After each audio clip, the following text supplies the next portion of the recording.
buenos días a todos. Que la paz del Señor en esta mañana esté con todos ustedes.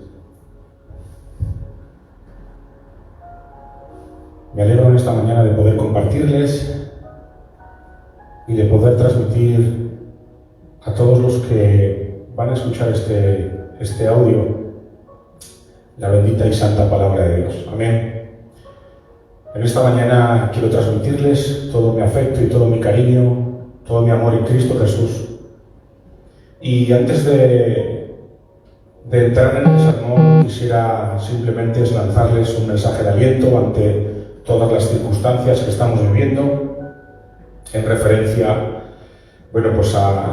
a toda esta pandemia que sigue azotando no solo a la ciudad de Santander o al país de España, sino a toda la humanidad entera. En esta mañana quiero decirles que Dios no ha perdido el control en ningún momento y que Dios sigue al control de cada circunstancia, de cada situación que se está viviendo en este tiempo. Hermanos, Dios tiene el control aunque todo parezca descontrolado. Y en medio de la aflicción y en medio de las circunstancias adversas que vivimos, quiero decirte que los cristianos vivimos unos de los mejores momentos para poner en evidencia nuestra fe, para poder poner en relieve a la humanidad que nos rodea esta fe inamovible, fruto de la esperanza que tenemos en Cristo Jesús. Por lo tanto, quiero lanzarte este mensaje: no utilices el desierto por el cual estamos atravesando para amilanarte, para frustrarte.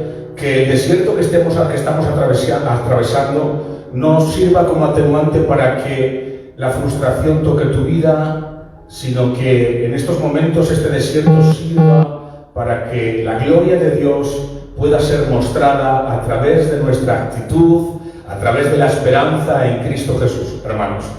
Por eso, hermanos y hermanas que me escucháis en estos momentos y en este maravilloso día, quiero deciros que nuestra esperanza es firme en Cristo Jesús y que Él no ha perdido el control absolutamente de nada. Y aunque parezca todo descontrolado, hermanos, y aunque parezca que la situación se convierte en algo caótico, quiero decirte que aquel que controla el universo y que sostiene la tierra en la palma de sus manos es el que controla tu vida, es el que controla tu familia y es el que controla todas las circunstancias. Ampárate en este tiempo en la soberanía de Dios y en la gracia de Dios, porque estarás en el lugar más seguro. Amén. En esta mañana quiero orar antes de compartiros esta palabra de parte del Señor y quiero quedarme en las manos del Señor.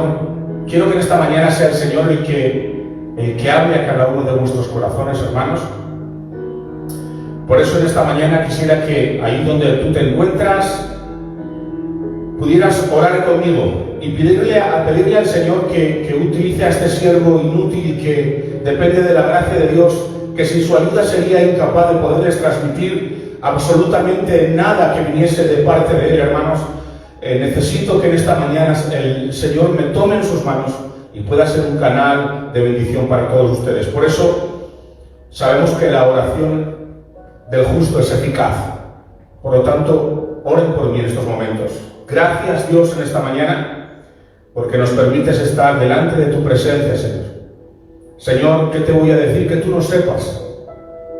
Abro mi corazón delante de ti, me expongo delante de ti, y como Isaías, hoy clamo, Señor, ay de mí que soy hombre de labios inmundo. Yo te ruego que en esta mañana, Señor, al igual que tocaste los labios de Isaías, Señor, para que él pudiera ser enviado, asimismo, Señor, tú toques hoy mis labios y mi corazón, Señor, para que tú puedas, Dios mío, transmitir tu palabra a este pueblo hambriento, a esta iglesia hambrienta, que lo único que desean es escucharte a ti, Señor. Señor, en esta mañana no quiero centrarme simplemente en un mensaje, Dios mío, que sirva única y exclusivamente de motivación a mis hermanos. Quiero centrarme, Señor, en que seas tú el que hables y que hagas lo que tengas que hacer, Señor. En esta mañana anima, exhorta, corrige, levanta, instruye, Señor, En esta mañana te ruego que levantes al caído, que fortalezcas al débil, Señor. Señor, que corrijas al que anda en pasos equivocados.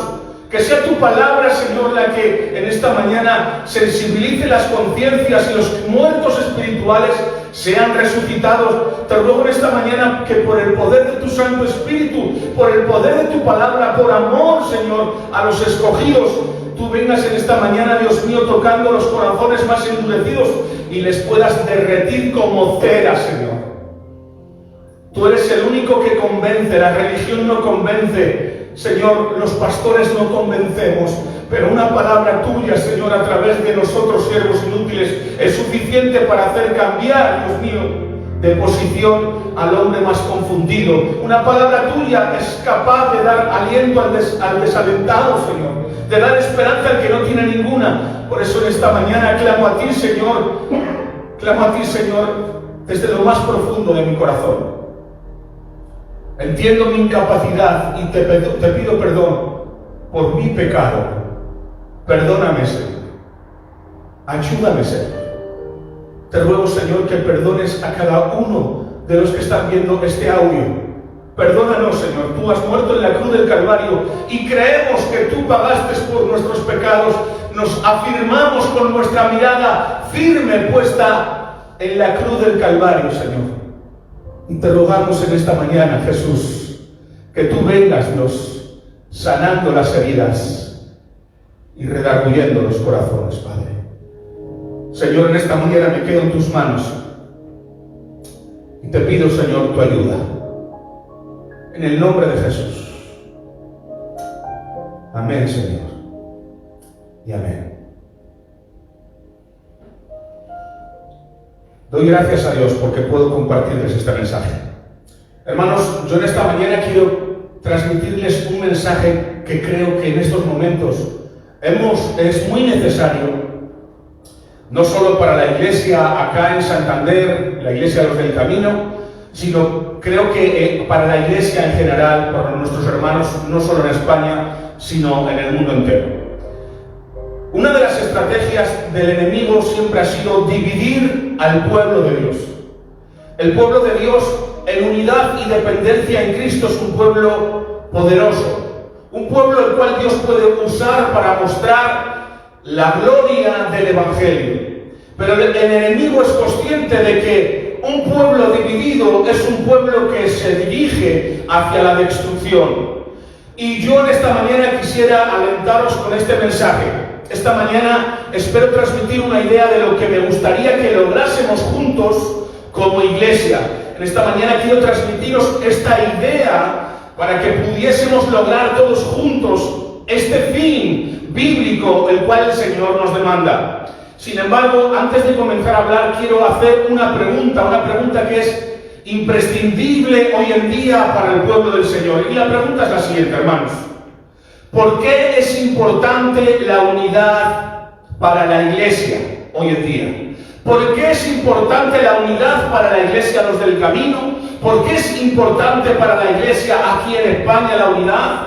¿Por qué es importante para la iglesia la unidad a nivel mundial, hermanos? ¿Por qué? Mirad, hermanos, todo lo que perjudique la unidad debe ser eliminado.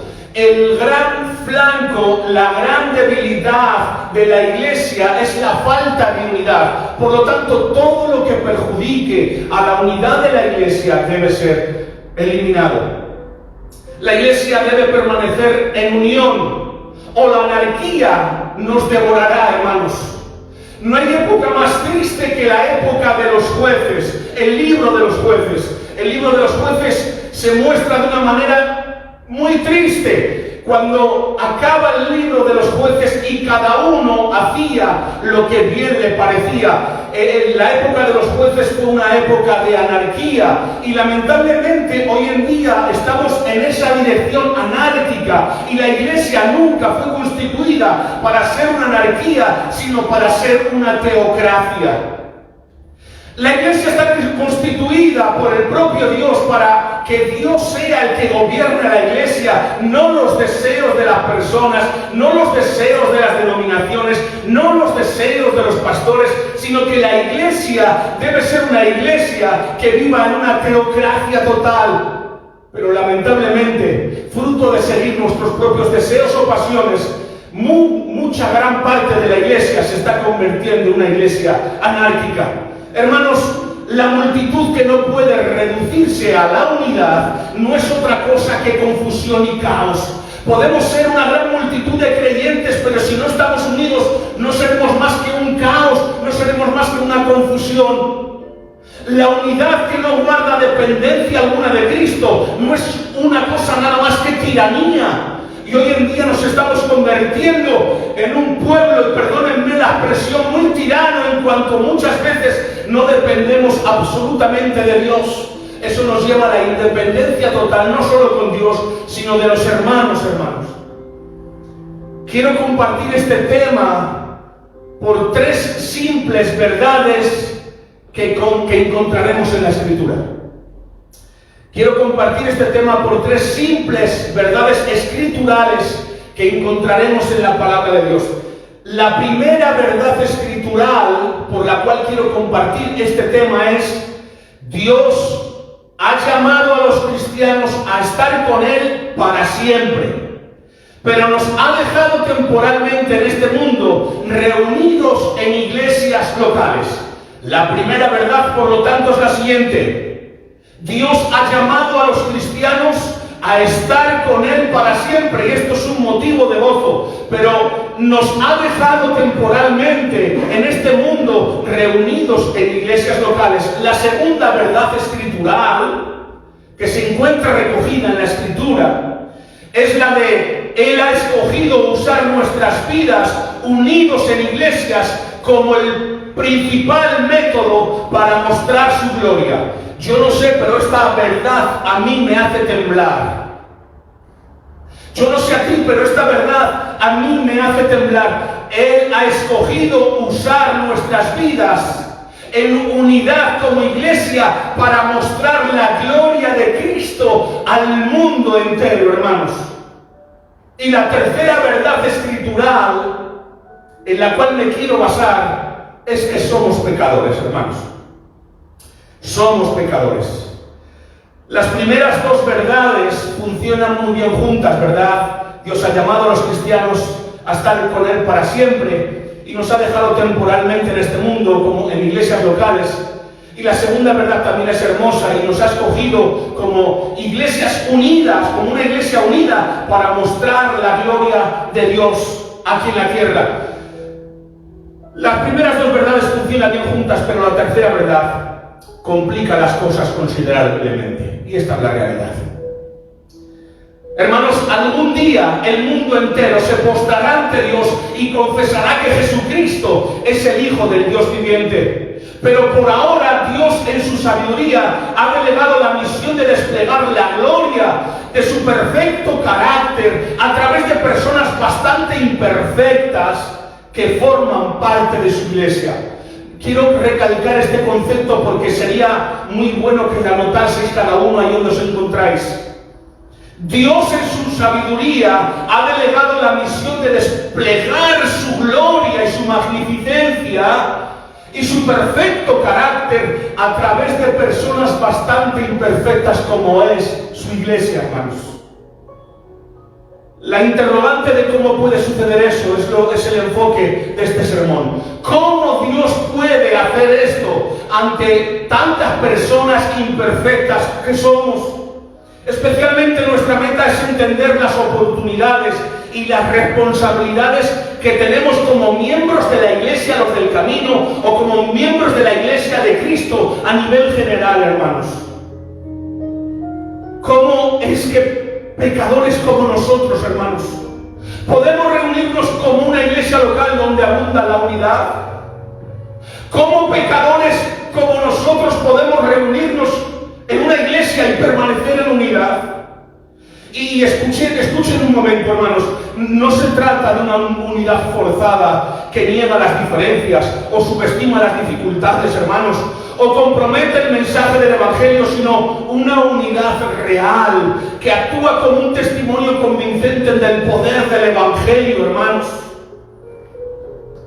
¿Cómo es que como pecadores podemos responder al pecado entre nosotros sin ceder a las habladurías y a las calumnias, hermanos?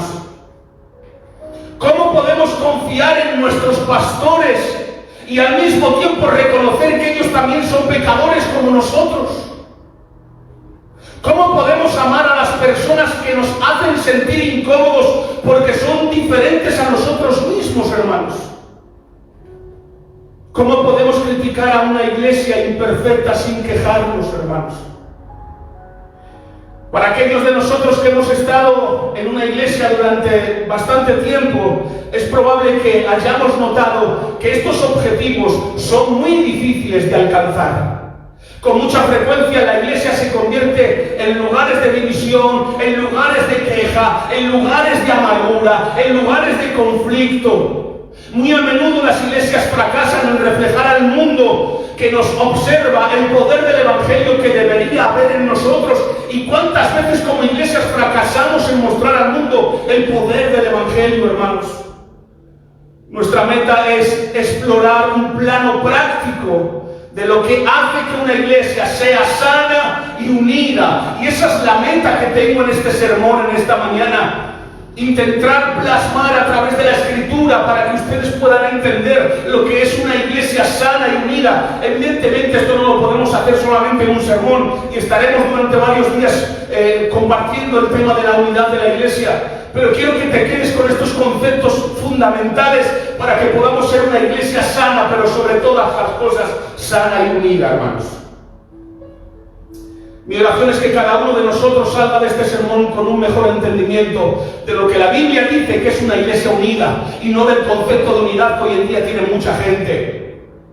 Y con algunas ideas muy claras de lo que todos podemos hacer para fomentar la unidad entre nosotros, porque este no es un asunto de pastores, este no es un asunto de líderes, esto es un asunto de todos, porque todos fomentamos y trabajamos por y para la unidad de la iglesia con el propósito de reflejar el carácter de Cristo al mundo, hermanos.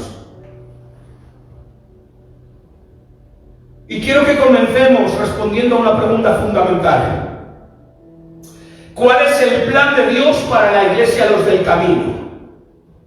¿Cuál es el plan de Dios para la iglesia a nivel mundial, para su amada esposa aquí en el mundo?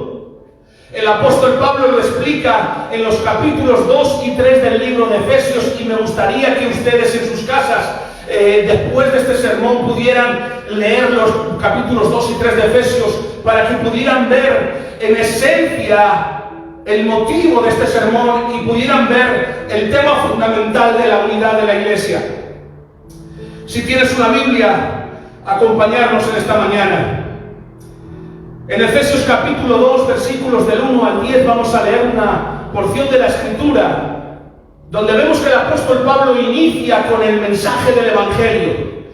Efesios capítulo 2, versículos del 1 al 10, dice la palabra del Señor: Él os dio vida a vosotros cuando estabais muertos en vuestros delitos y pecados, en los cuales anduvisteis en otro tiempo, siguiendo la corriente de este mundo, conforme al príncipe de la potestad del aire, el espíritu que ahora opera en los hijos de desobediencia, entre los cuales también todos nosotros vivimos en otro tiempo, en los deseos de nuestra carne, haciendo la voluntad de la carne y de los pensamientos, y éramos por naturaleza hijos de ira, lo mismo que los demás. Pero Dios, que es rico en misericordia, por su gran amor con que nos llamó, aun estando nosotros muertos en pecados, nos dio vida juntamente con Cristo. Por gracia sois salvos, y juntamente con Él nos resucitó, y asimismo nos hizo sentar en los lugares celestes con Cristo Jesús, para mostrar en los siglos venideros las abundantes riquezas de su gracia, en su bondad para con nosotros en Cristo Jesús. Porque por gracia sois salvos por medio de la fe, y esto no es de vosotros, pues es don de Dios, no por obras para que nadie se gloríe, porque somos hechura suya, creados en Cristo Jesús para buenas obras, las cuales Dios preparó de antemano para que anduviésemos en ellas. Amén. Fíjese, estábamos muertos en nuestros delitos y pecados, dice, pero Dios nos dio vida juntamente ¿con quién? Con Cristo. Porque por gracia sois salvos por medio de la fe, y esto no es de vosotros, pues es don de Dios, no por obras para que nadie se gloríe, ni se ponga una medalla de yo lo conseguí. No, Jesucristo en la cruz del Calvario consiguió que realmente fuésemos salvos. Pero ese evangelio no termina con nuestra salvación, conduce a algunas implicaciones, y la primera implicación es la unidad. Como Pablo escribe sobre judíos y gentiles, al final del capítulo 2, Dios derribó la pared intermedia de enemistad para crear en sí mismo de los dos un solo y nuevo hombre, haciendo la paz y mediante la cruz reconciliar con Dios a ambos en un solo cuerpo, matando en ella la enemistad. Y vino y anunció las buenas nuevas de paz a vosotros que estabais lejos, dice en Efesios capítulo 2 versículos del 15 al 18, Efesios 2 del 15 al 18, aboliendo en su carne las enemistades, la ley de los mandamientos expresados en ordenanzas, para crear en sí mismo de los dos un solo hombre, un nuevo hombre, haciendo la paz y mediante la cruz reconciliar con Dios a ambos a un solo cuerpo, matando en ella las enemistades. Y vino y anunció las buenas nuevas de paz a vosotros que estabais lejos y a los que estaban cerca, porque por medio de los unos y los otros tenemos entrada por un mismo espíritu al Padre. Observa que solo el Evangelio crea esta unidad. Solo el Evangelio y el mensaje de las buenas nuevas pudo lograr que judíos y gentiles con culturas diferentes, con costumbres diferentes, con etnias diferentes, pudieran permanecer en una unidad perfecta. Solo el Evangelio pudo hacer que esta unidad fuese posible. Ahora, ¿cuál es el propósito de esta unidad entre judíos y gentiles? En el capítulo 3, versículo 10, lo deja bien claro.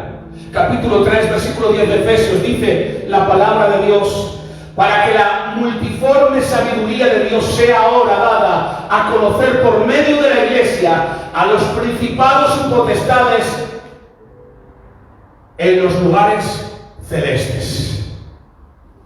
Su propósito era que la multiforme sabiduría de Dios sea ahora dada a conocer por medio de la Iglesia a los principados y potestades en los lugares celestes. Hermanos, toma un grupo de judíos, toma un grupo de gentiles que no comparten nada en común, salvo una adversión de siglos los unos por los otros, una sombra de lo que en nuestro contexto podría ser gitanos, varios, colombianos, asiáticos, ecuatorianos, africanos, gente de diferentes culturas, gentes que incluso han tenido una aversión en sí mismas por las diferentes costumbres en base a su etnia. Reúnelos en una iglesia local donde se cruzan entre sí regularmente y las cosas explotarían. No, no es cierto. Pero no, hermanos, porque tienen en común algo importante: el vínculo de Cristo. Viven juntos en asombroso amor y unidad. Por eso el Evangelio tiene la capacidad de unir a diferentes personas de diferentes contextos, con diferentes personalidades, gustos, con diferentes costumbres, porque el vínculo de la unidad de la Iglesia no es la afinidad personal, sino que es Cristo. Una unidad que es tan inesperada, tan diferente a la manera en la cual opera nuestro mundo, que incluso los principados y potestades en los lugares celestiales se sientan y observan. Increíble. Increíble, ¿no, hermanos? La unidad es notable entre dos dimensiones opuestas. Es notable por su amplitud. Esto quiere decir que se expande para incluir a pueblos tan expuestos como eran los gentiles y los judíos. Esto glorifica a Dios al alcanzar a personas que sin un poder sobrenatural, hermanos, nunca estarían juntos, unidos. Recordemos Efesios capítulo 2, versículo 18. Porque por medio de Él, los unos y los otros, tenemos entrada por un mismo espíritu al Padre. La unidad la crea Él. Sería imposible que estuviésemos aquí en la iglesia Los del Camino en unidad si no estamos unidos en Cristo Jesús. Que no se trata de las cosas que compartimos por afinidad, que esto no es un club social, que esto no depende de una asociación.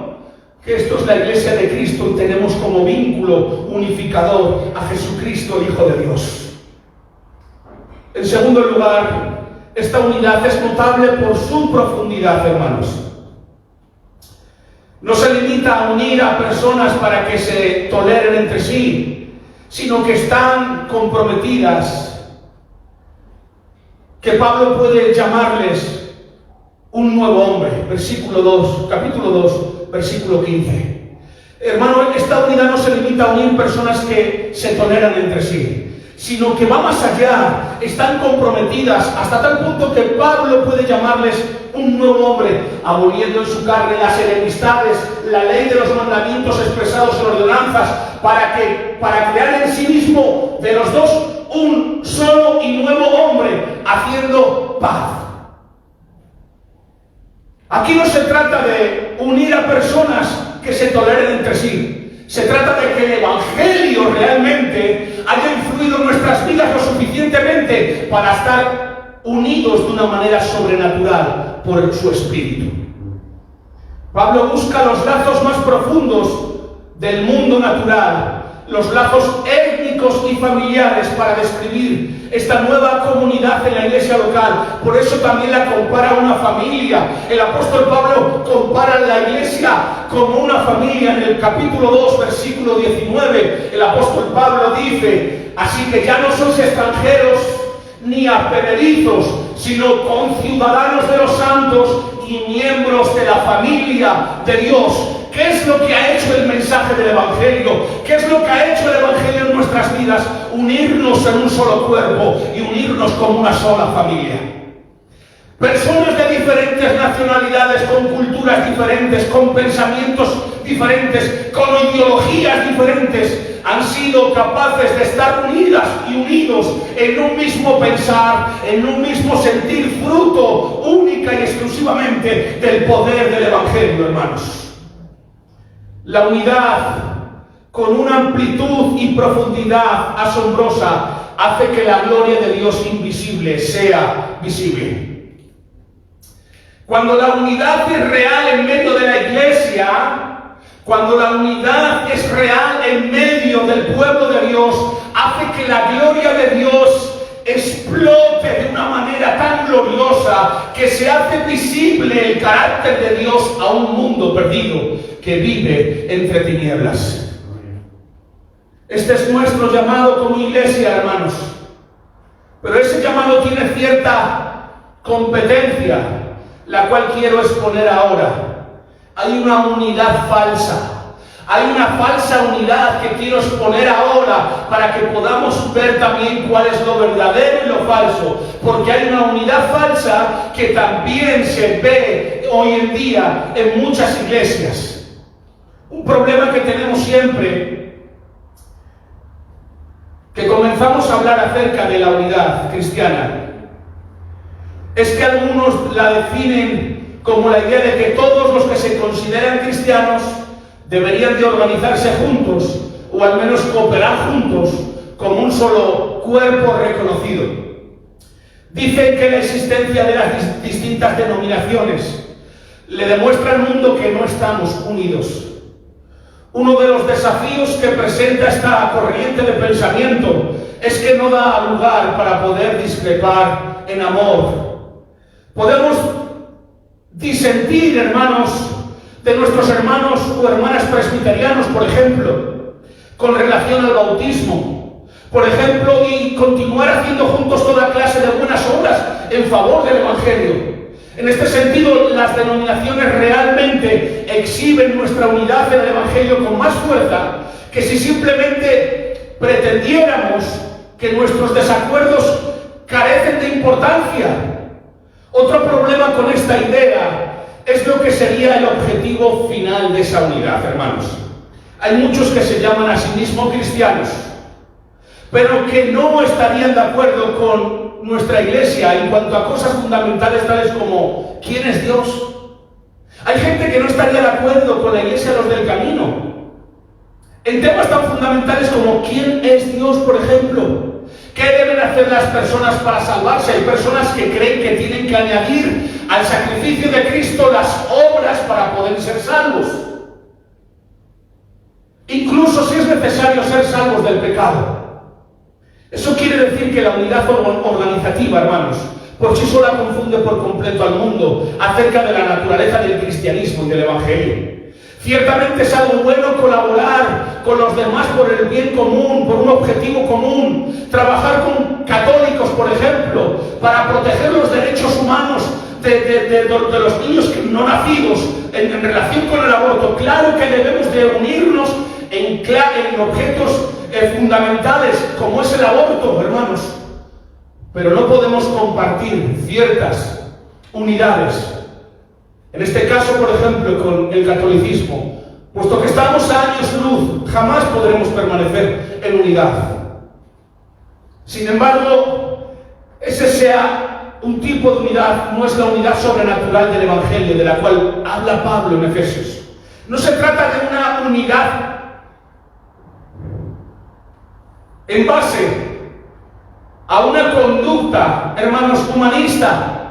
No podemos unirnos a través del humanismo con diferentes confesiones, no. Hermanos, la unidad de la Iglesia es algo sobrenatural, que solo lo crea Dios, no la crean las diferentes unidades para hacer frente a casos específicos de inmoralidad, por ejemplo. La segunda falsificación de la unidad cristiana verdadera es más sutil y creo que estamos en mayor riesgo por ello. Un ejemplo, imaginemos que llega un maestro de escuela pública y se une a nuestra iglesia, hermanos. ¿Con quién ese maestro podría entablar amistades? ¿Quién lo entendería mejor lógicamente? Pues si hay otros maestros aquí en la iglesia, pues lógicamente lo entenderían mejor otros maestros. Por lo que le presento, por ejemplo, a otros maestros y creamos una unidad dentro de la iglesia de maestros. Eso es una unidad por afinidad, no es una unidad por la obra sobrenatural del Evangelio. Y son muchos los grupos que se unen dentro de la iglesia por afinidad, no por la sobrenatural obra del poder del Evangelio. Vivimos en una época donde la gente busca el grupo de iglesia o el grupo de gente dentro de la iglesia para sentirse mejor de una forma o de otra, porque buscamos la gente con la que podemos compartir gustos o afinidades, pero la iglesia no está centrada en eso, ni fue creada para que tú te unas a un grupo de personas por afinidad. Si el Evangelio no ha llegado a tu corazón de una manera sobrenatural, tú irás a las personas con las que tienes afinidad. Pero si el Evangelio ha llegado a tu corazón y ha transformado tu vida de una manera poderosa, amarás a todos de una forma igualitaria, hermanos.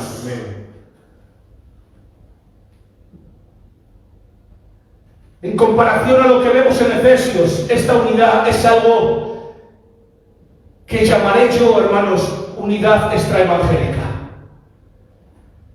En una comunidad extraevangélica casi todas las relaciones están fundamentadas en el Evangelio. En una comunidad que da a conocer el Evangelio, muchas relaciones nunca existirían de no ser por el poder del Evangelio. ya sea por la profundidad del cuidado mutuo o porque las partes en la relación tienen poco en común, excepto a Cristo. Mira, hermanos, en la iglesia Los del Camino quizá haya personas, o la mayoría de personas, que no tengamos nada en común, pero el poder del Evangelio ha hecho que estemos unánimes y unidos. Todas aquellas personas que no fomentan esta unidad es porque el poder del Evangelio no ha llegado a sus corazones. Quizá haya llegado la religión, pero no el poder del Evangelio. Claro está, hermanos, las relaciones basadas en la unidad también pueden prosperar en la iglesia, pero no son el enfoque de la iglesia, hermanos. Se dan de manera natural. En cambio, nos concentramos en ayudar a las personas de salir de sus zonas de confort para que se edifiquen relaciones que no serían posibles si no fuese por lo sobrenatural. Y yo de esta manera quiero sacarte de esa zona de confort la cual te has creado. Miren, hermanos, aquí en la iglesia Los del Camino no están los grupos de los chupiguays. Aquí no hay grupos de chupiguays, aquí está la iglesia de Cristo. Aquí no está el grupito de los o de las. Aquí está la iglesia del Señor. En unidad, mostrando el carácter de Cristo para que la gloria de Dios sea expuesta al mundo de las tinieblas. Amén. Y esto solo es posible con lo sobrenatural del poder del Evangelio. Yo no sé cuántos de ustedes han experimentado cuando un globo, cuando está lleno de aire, tú lo pasas, por ejemplo, por la camisa, lo frotas, y luego lo pasas por los pelos, y la electricidad electrostática lo que hacen es que los pelos se empiezan a erizar, ¿verdad? Lo mismo pasa con la unidad que da a conocer el Evangelio. No puedes ver el Evangelio, simplemente es cierto. No puedes ver la electricidad electrostática, ¿verdad? Pero simplemente ves que el pelo se eriza, aunque no ves la electricidad. Pero cuando fomentamos la unidad, que es obviamente sobrenatural, hacemos que el Evangelio sea visible, igual que la electricidad electrostática. Cuando fomentamos la unidad y empezamos a relacionarnos los unos con los otros, ese poder del Evangelio, al igual que la electricidad electrostática, se hace visible a un mundo de las tinieblas. Y me pregunto si puedes pensar en las relaciones que tienes en tu iglesia solo porque Cristo los ha unido. ¿Cuál es lo que te une a tus hermanos? ¿Tu afinidad o el poder del Evangelio? ¿Cuál es lo que te une a tu hermana? ¿La afinidad que sientes con ella o el poder del Evangelio? Puedo pensar en muchas de esas relaciones en mi vida y en la vida de otros que he observado, hermanos y hermanas. No te relacionarías con esa persona en el mundo, pero porque están en Cristo, tienen un cuidado, una preocupación, un afecto familiar el uno por el otro. Hermanos, no nos podemos engañar. Fuera del contexto del Evangelio, la mayoría de nosotros quizá no tendríamos unidad, porque diferimos tanto en tantas cosas, pero el poder del Evangelio nos ha hecho permanecer unidos en un solo cuerpo, y no solo eso, en una sola familia. Ese amor hace que la electricidad del Evangelio sea visible al mundo perdido. Aleluya, hermanos. Quiero decir esto, que deberíamos evitar cualquier relación en la que comprometamos algo más, además que Cristo, hermanos. No debería ser amigo de otros hombres en la iglesia a los que les guste el fútbol y sean del Real Madrid. Sí. ¿Quiere decir esto que deberíamos evitar cualquier relación en la que compartamos algo más que Cristo? No, hermanos, yo no estoy diciendo esto. Evidentemente yo tengo gente de la iglesia que compartimos equipo de fútbol, el Real Madrid. Claro que sí, tenemos afinidad porque compartimos equipo de fútbol. Y esto nos ayuda en nuestra relación, claro que sí. Dios usa también nuestras similitudes naturales para fortalecer la unidad. Y todas las iglesias tienen cierto tipo de cultura, cierto tipo de sensación, cierto idioma principal e incluso cierta mayoría cultural. Claro que sí que lo tienen. Y sería deshonesto sugerir lo contrario, hermanos.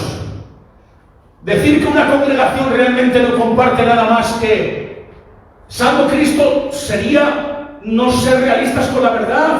Los gustos parecidos se atraen entre sí y eso es natural, hermanos. Pero eso no puede ser la principal razón de unidad de la iglesia, nuestros gustos naturales o nuestra cultura. No puede ser la principal razón de nuestra iglesia que seamos de Colombia, que seamos de Ecuador, que seamos gitanos. No, una iglesia no se une por nuestra cultura gitana o por nuestra cultura colombiana o ecuatoriana o uruguaya. Una iglesia permanece unida por Cristo y el poder del Evangelio. Pero algo importante a considerar es si dejarnos que las diferencias se conviertan en una barrera para la comunión o una invitación para participar conjuntamente en glorificar al Evangelio. Hermanos, insistiremos en el ministerio por similitud, lo cual se siente natural. O bien si reconocemos nuestra tendencia hacia las semejanzas, estableceremos nuestra aspiración a una comunidad donde personas diferentes disfruten una comunión extraordinaria solo por el poder del Evangelio sobrenatural, hermanos. Yo me quiero quedar con esa parte, hermanos. No quiero que esta iglesia sea una iglesia que se mantenga en unidad por afinidad, porque en cuanto dejemos de tener los mismos gustos, la iglesia desaparecerá. Pero la iglesia no está unida por los gustos que tenemos, sino por el mensaje del Evangelio, el poder del Evangelio, el Espíritu Santo y la muerte y resurrección de Cristo. La unidad que importa, aquella que logra los propósitos de Dios en sí, es demostrablemente sobrenatural. No es una unidad que se construye alrededor del Evangelio en adición a otro vínculo de similitud, no. Es la unidad que da a conocer el Evangelio, hermanos. ¿Qué es unidad? ¿Qué es estar unidos, hermanos? Habiendo visto estas dos falsificaciones de lo que es la unidad por afinidad, o simplemente porque podamos estar unidos en defensión de ciertos valores morales, que eso tampoco es unidad.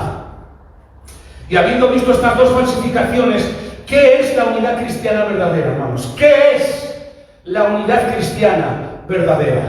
La unidad cristiana verdadera de la que Pablo habla en su carta a los Efesios podría definirse como una acción, un propósito, una fuente, un contexto.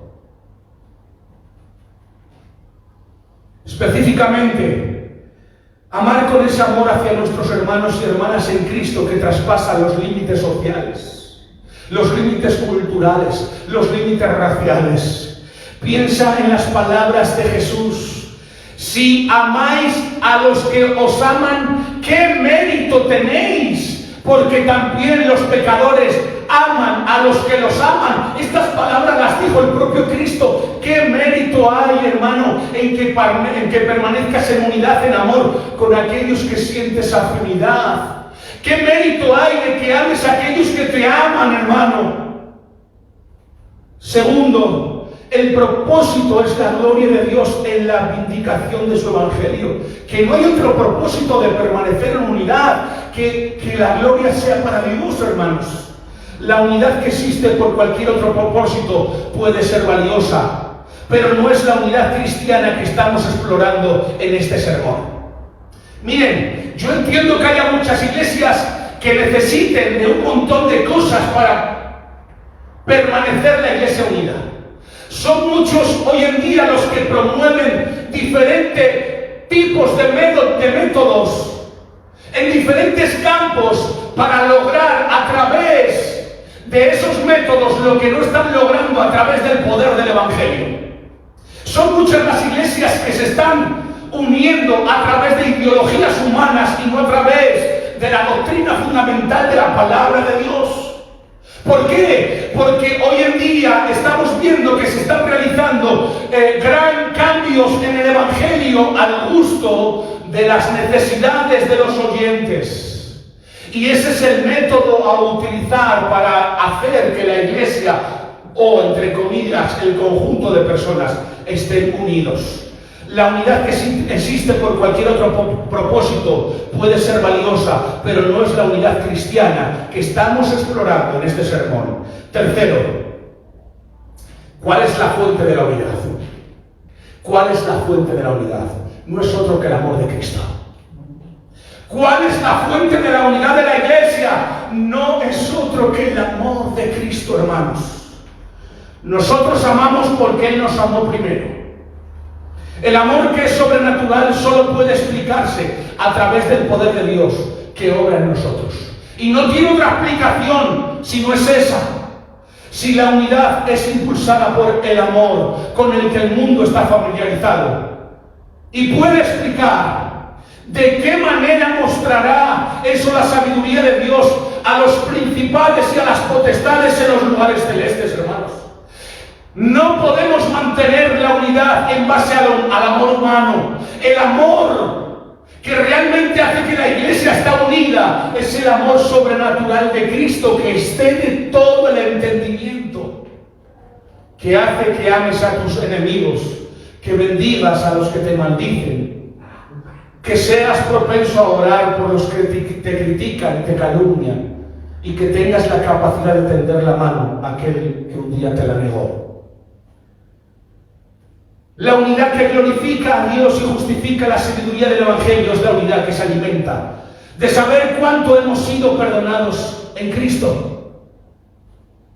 Y quiero que entiendan este Evangelio, quiero que entiendan esta porción de la palabra. La unidad que glorifica a Dios y justifica la sabiduría del Evangelio es la unidad que se alimenta de saber cuánto hemos sido perdonados nosotros en Cristo. Recuerda las palabras de Jesús en Lucas. ¿Cuántos las recuerdan? Aquel a quien se le perdonó poco, poco ama. Y a quien se le perdonó mucho, mucho ama. Creo que estas palabras dicen tanto, hermanos. Si en cualquier momento este sermón se convierte solo en una lista de cosas por hacer, cosas que sabes que deberías hacer y probablemente puedes hacer si trabajas arduamente, entonces vamos rumbo a la dirección equivocada. ¿Por qué? Porque todo aquello que no nace del amor y es forzado no va a crear unidad. La unidad que nos interesa a la iglesia, los del camino, es la unidad que es sobrenatural y que depende del poder del Evangelio. Tiene en su fuente un profundo entendimiento de lo mucho que hemos sido perdonados. Hermanos, ¿cómo no os voy a amar? ¿Cómo no os voy a perdonar? Si tenéis delante de vosotros a uno de los mayores pecadores. Hermanos, y no lo digo en una falsa humildad. Hermanos, como decía el apóstol Pablo, entre los pecadores yo el primero. Es en algo en lo que me identifico con el apóstol Pablo. Entre los pecadores yo el primero. Por miserables que haya en la vida, aquí tienen uno, hermanos. ¿Cómo no voy a perdonar, habiéndome perdonado tanto, mi Dios? La unidad que nos interesa, esa unidad que es sobrenatural, tiene en su fuente un profundo entendimiento de lo mucho que hemos sido perdonados.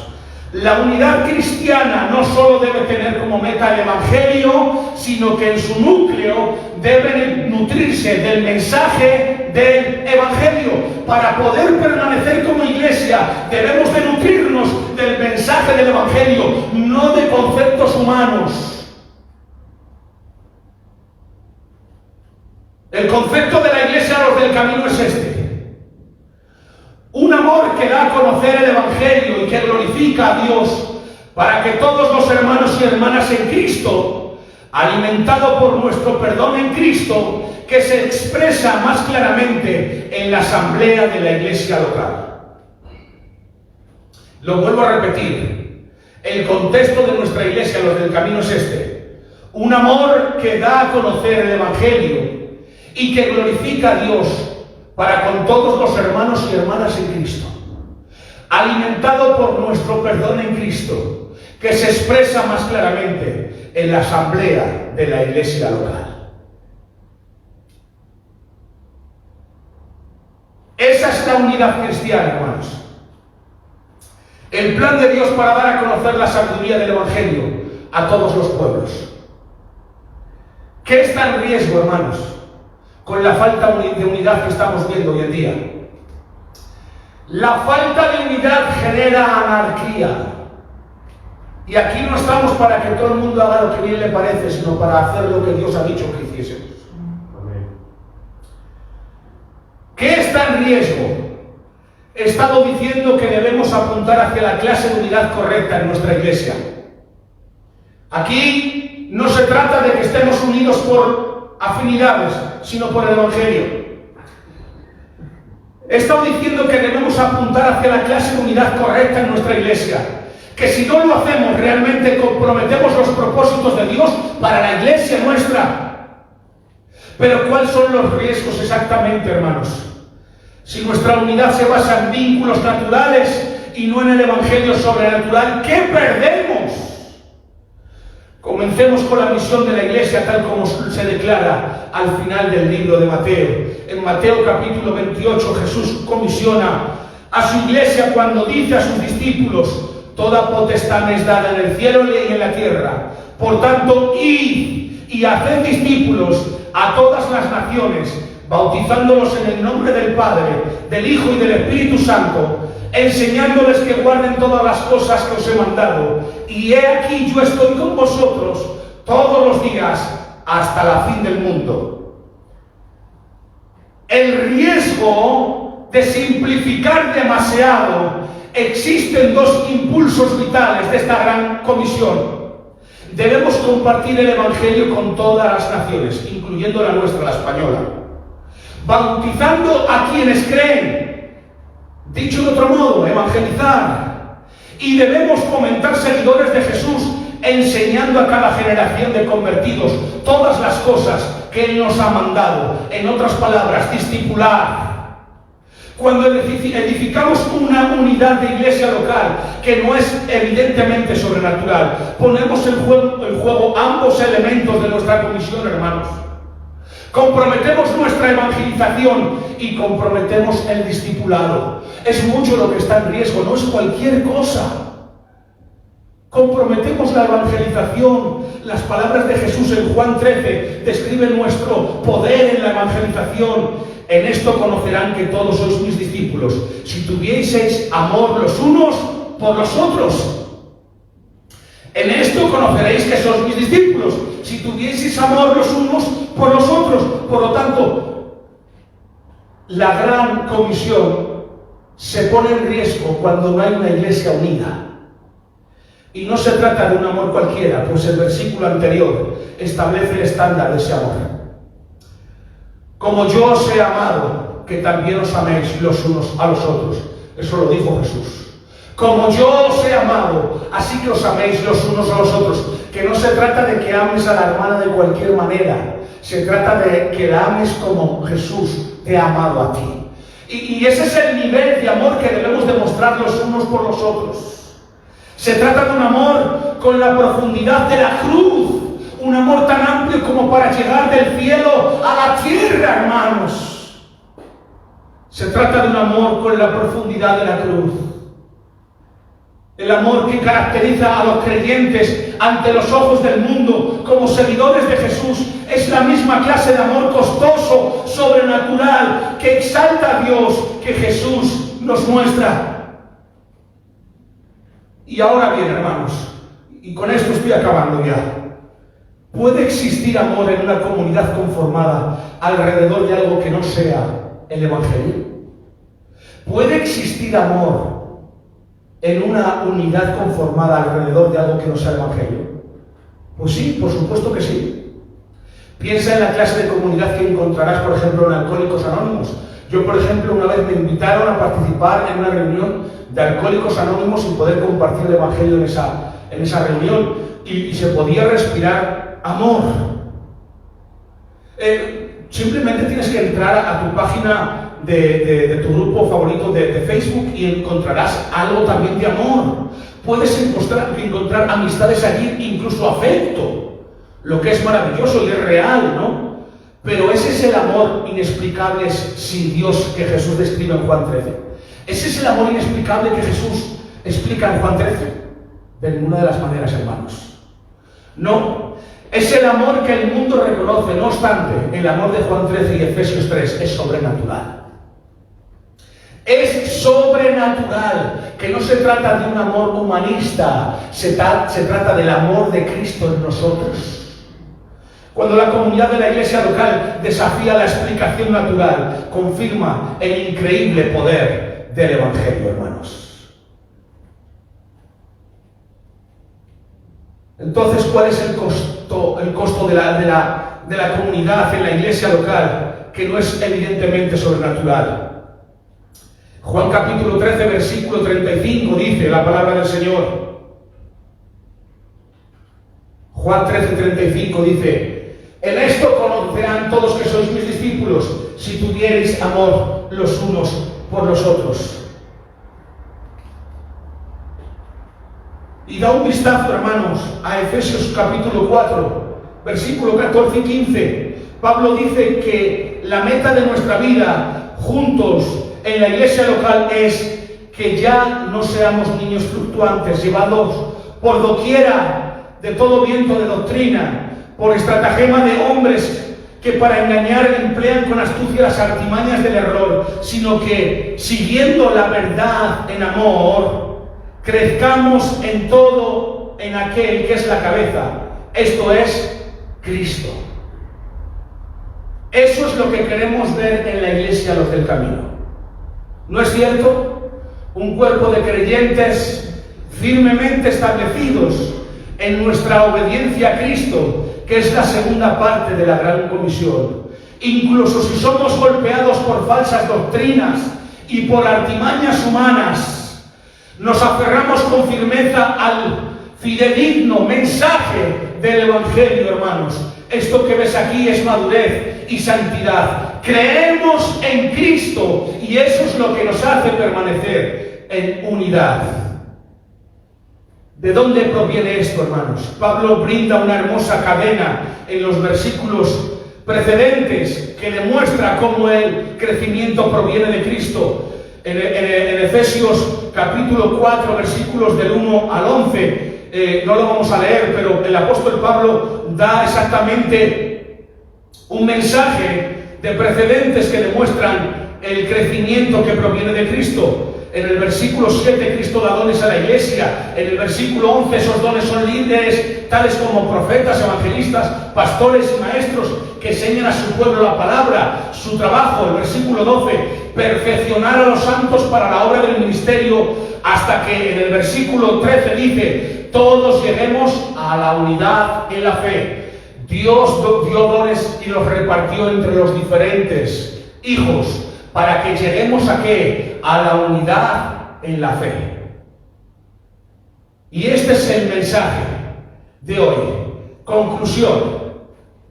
Esta es la introducción al tema de la unidad, que desarrollaremos, hermanos, en los siguientes y próximos sermones. Durante las próximas semanas veremos maneras prácticas de cómo podemos edificar una iglesia cuya unidad proteja y refleje el mensaje transformador del Evangelio. Y como dice el Salmo 133, versículo 1, mirad cuán bueno y cuán delicioso es habitar los hermanos juntos y en buena armonía.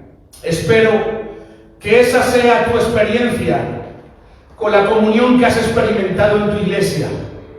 Y espero que tu oración sea que el Señor nos permita crecer y perseverar como iglesia en unidad. Hermanos, quiero acabar con estas frases que comencé a lo primero.